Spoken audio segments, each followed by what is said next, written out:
A necessidade de pertencer a algum grupo é algo que existe desde os primórdios da humanidade. A diferença é que antigamente essas questões eram baseadas por uma mera situação de sobrevivência, ao passo que hoje é por uma mera conveniência. Nesse cenário surge o conceito de identidade, do qual as pessoas buscam se associar a determinados grupos com o objetivo de ter aquela sensação de pertencimento, que será responsável por guiar as suas atitudes. Até aí tudo bem. O problema é quando a identidade se torna uma forma de manipulação, ou seja, os indivíduos identificados ali com aquele grupo em específico são vistos como uma massa de manobra do Estado e de seus políticos.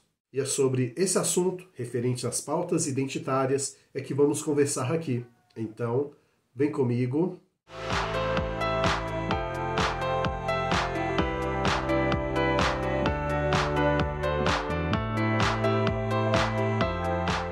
A você que está chegando agora no canal Vida Cotidiana, seja muito bem-vindo. Se gosta de assuntos relacionados à filosofia, literatura e comportamento humano, então este canal foi feito para você.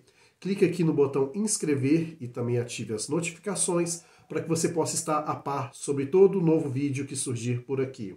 Vamos falar sobre as pautas identitárias, como que elas surgem e em que momento que elas são utilizadas como uma mera manipulação por parte de agentes estatais. Acredito que este é um tema sensível, que muitas pessoas podem identificar gatilhos nesse vídeo, portanto, saiba que o meu objetivo enquanto criador de conteúdo não é alfinetar alguém conforme as suas preferências, apenas mostrar que existem interesses por trás daquilo que a gente acredita ser situações de maneira simples, quando na verdade são apenas uma engenharia social provocada por situações das quais não estão no nosso campo de visão, que as pessoas, em especial aqueles que detêm o poder, querem fazer com que a gente enxergue de maneira deturpada. Portanto, já deixo a vocês bem claro que o objetivo aqui não é ofender ninguém, de acordo com a sua identificação com algum grupo ou coisas nesse sentido.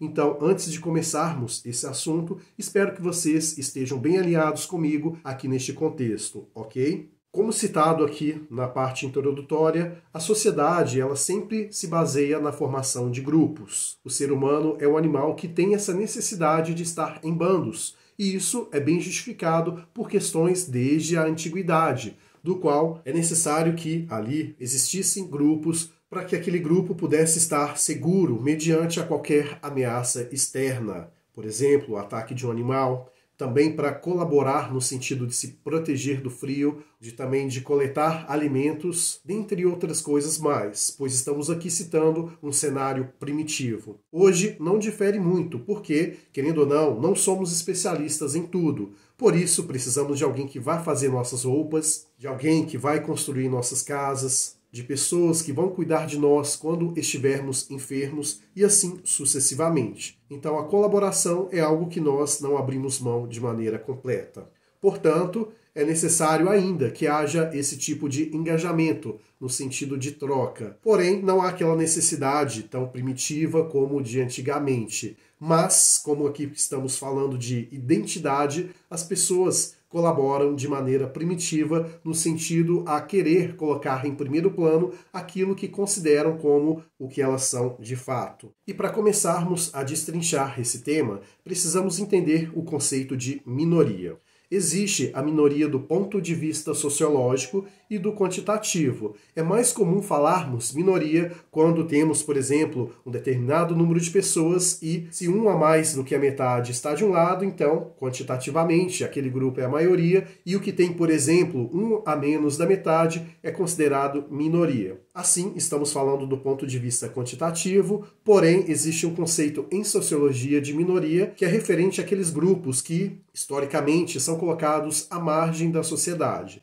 E é esse o ponto-chave desse vídeo. Queremos tratar da minoria do ponto de vista da sociologia, ao entendermos que existem grupos dentro daquilo que é considerado minoria, embora possa haver determinados grupos que quantitativamente sejam a maioria, do ponto de vista sociológico são vistos como minoritário. Então, a partir deste conceito, já podemos começar a caminhar aqui nas pautas identitárias. Porém, é necessário pegar um gancho para entendermos qual é a estrutura política do nosso país. não só do Brasil, tal como ele é, como também é algo que é praticado em várias outras nações do mundo, que é a questão do dividir para conquistar. Essa questão é algo que já tratei aqui em vídeos anteriores, principalmente aqueles dos quais eu abordo assuntos relacionados à filosofia política. Portanto, vou criar uma playlist apenas sobre esse assunto para que vocês possam estar inteirados sobre essas questões. De maneira breve, o dividir para conquistar é algo que os políticos fazem com muita frequência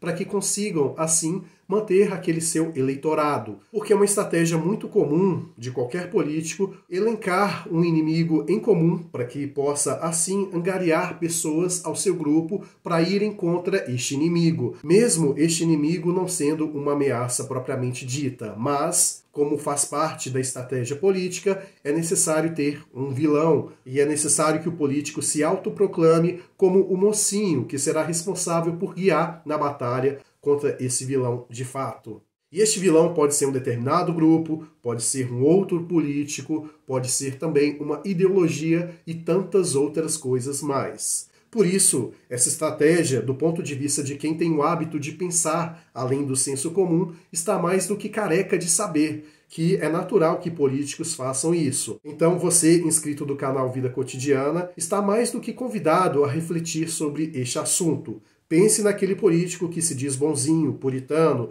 que vai salvar todos do mal e que vai assim promover o paraíso na terra. Pode reparar que as estratégias dele em relação ao seu rival são praticamente as mesmas. O que mudam é apenas o jogo político no sentido de elencar as ideologias das quais eles são contra. Então, a partir dessa premissa, já é possível abrir os olhos com relação a essa questão. Entendido isso, podemos já falar sobre as pautas identitárias, que são pessoas que, de repente, se enquadram em um determinado grupo das várias minorias existentes. Se você colocar do ponto de vista quantitativo, verão que, na quantidade, eles não são minorias de fato. Ou, se formos destrinchar os grupos ainda mais, podemos entender que não há uma maioria quantitativa, mas sim toda a população, de maneira geral, existe a sua minoria do ponto de vista sociológico. A questão é que umas sofrem mais com a ação do Estado em relação às outras. E dentre essas pautas identitárias, podemos identificar que há um apelo progressista muito forte neste quesito, e eles dividem essas pautas identitárias como da parte da etnia,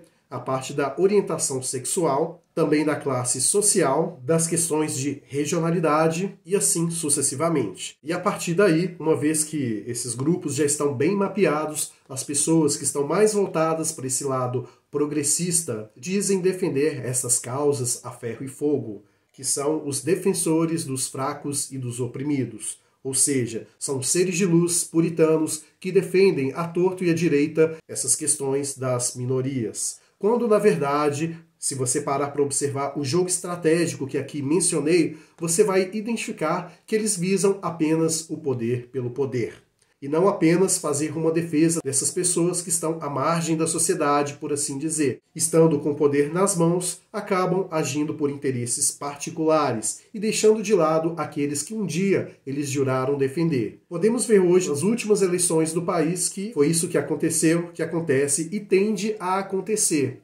A questão é que as pessoas, se não despertarem, vão acabar sendo vítimas de discursos populistas e, consequentemente, vão acabar colocando pessoas que se dizem salvadores da pátria no poder, quando, na verdade, estes não querem salvar a pátria, mas sim os próprios bolsos. Então, por favor, não caia neste conto do vigário. Ele está presente de 2 em 2 anos, a considerar também as eleições municipais. E estes grupos progressistas, por assim dizer, uma vez que se dizem defensores das minorias, o que eles querem fazer com isso é eleger pessoas apenas com o objetivo de falar que cada grupo está sendo representado. É a tal da representatividade, que acredito que vocês já devem ter ouvido falar por aí, principalmente na internet. Frases como representatividade importa e coisas do gênero são muito comuns de ouvirmos em terras virtuais. Então, que você entenda que isto é muito comum de se dizer por aí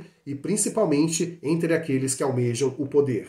Eles querem eleger uma pessoa de uma determinada etnia, pessoas com uma determinada orientação, ou outras que possuem uma determinada enfermidade e coisas nesse sentido. quando na realidade eles não buscam uma união, sanar o problema dessa questão de pessoas em determinado grupo estarem postas à margem da sociedade. E é baseado nisso que eu digo com toda a propriedade de que essa questão das pautas identitárias, no sentido de eleger um representante aqui e outro acolá, não resolvem os problemas da sociedade. É necessário que, neste aspecto, seja criado uma cultura, porque a cultura é que é responsável por moldar os pensamentos das pessoas assim que são colocadas à vida. Quando o ser humano nasce, ele é praticamente uma folha em branco. É claro que acredito também na parte do conhecimento inato, fazendo sempre aquela referência a John Locke, que diz essa questão da tábula rasa, como do Descartes, que diz a questão do conhecimento inato. Acredito que, tendo em vista uma mescla desse ponto de vista, podemos entender que as pessoas nascem com uma pequena inclinação para algo, mas, de modo geral, elas são moldadas conforme o meio e a cultura do qual estão inseridas. Então, se a cultura não for mudada, não adianta nada esses políticos fazerem aquele joguinho de que defendem minoria A, defendem minoria B, e a minoria, de um modo geral, está lutando contra o inimigo em comum. Na verdade, esse é apenas o esqueleto, ou seja, a anatomia do Estado para conduzir o ser humano rumo ao abismo. E não quero me alongar muito nessa parte da tirania do Estado, porque só não vê quem não quer. Somente o indivíduo mal intencionado que compactua com a tirania estatal que se recusa a enxergar essa situação. Então, te convido a refletir sobre todas as vezes que seja representante A, defensor de uma determinada ideologia, e entra o político B, defensor daquela outra ideologia, sempre estão em conflito porque nunca chega no consenso comum de que de fato precisa ser mudado a cultura. Apenas querem colocar o poder em suas próprias mãos e fazer com que nós, meros civis, entremos em guerras ideológicas, em guerras grupais ou tribais, como assim preferir chamar, nesse sentido de um duelar contra o outro em prol de abater aquele inimigo que seu líder, aquele político de estimação, colocou para si. Por isso, de uma vez por todas, elimine essa questão do político bonzinho da sua cabeça, pois, na realidade, é só o poder que importa. E como aqui citei que somente a modificação da cultura, que de fato é capaz de proporcionar um ambiente mais salubre no que se refere ao respeito à diversidade, às diferenças, então é necessário que cada um faça sua parte individual. Não adianta querer que um determinado salvador vá fazer isso pela humanidade. Por isso que eu acredito muito no 1 a 1, ou seja, você fazer a sua parte, procurar ser uma pessoa respeitosa, desenvolver em si virtudes e minimizar os vícios, é que você conseguirá atingir o outro pelo exemplo. Não adianta nada você querer mudar a cabeça de um outro ser humano que de repente esteja enviesado em um determinado tipo de preconceito para com uma minoria ou outras minorias em específico, porque na realidade ninguém muda ninguém. O que muda é a cultura iniciando-se através das suas boas ações. Então, ao invés de querer mudar o mundo, arrume inicialmente o seu quarto. Porque focar naquilo que foge do seu controle é um desperdício gigantesco de energia. E logo, você não estará contribuindo em absolutamente nada para que as coisas mudem. Apenas estará fazendo parte do jogo político e alimentando o ego inflado daqueles que se dizem bonzinhos e defensores dessas pautas identitárias. E acredito que quando você valoriza uma pessoa não pela cor da pele, não pela orientação sexual, pela condição material de vida que ela tem ou teve, mas sim pela competência dela em executar algo, em trazer algo de bom para a sociedade, é assim que você estará contribuindo nesse cenário.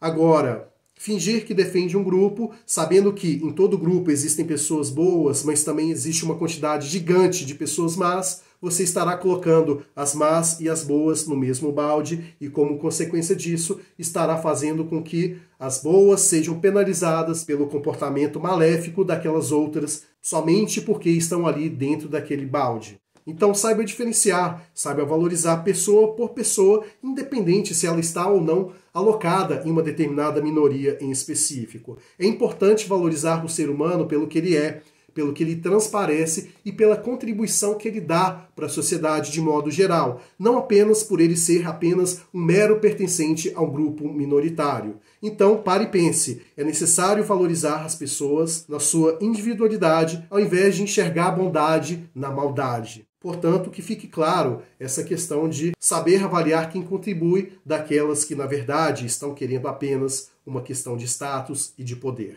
E para chegar aqui na reta final do vídeo, digo uma frase que eu sempre gosto de dizer. Não adianta nada discursos bonitos, recheados de flores, quando na verdade a prática não condiz com aquilo que é discursado. Observe as ações das pessoas e não aquilo que elas dizem. Porque falar qualquer um fala, até mesmo um gravador pode dizer algo bonito por milhares de vezes. Chegamos aqui no final do vídeo e quero muito ler a sua opinião aqui na seção de comentários. Diz aí, o que você acha sobre essas questões das pautas identitárias? Você acredita que, de fato, elas fazem algum sentido na vida prática das pessoas ou, na realidade, o que deve ser colocado em ênfase é o exemplo que cada indivíduo dá? Deixa aí na seção de comentários, pois é muito importante, não só para mim, como também para os outros inscritos do canal, saber o que você tem a dizer sobre este e tantos outros assuntos que aqui abordamos. Um forte abraço para você, te vejo lá no próximo vídeo e lembre-se, palavras por palavras são apenas frases vazias. O que importa de fato é o exemplo. Até breve.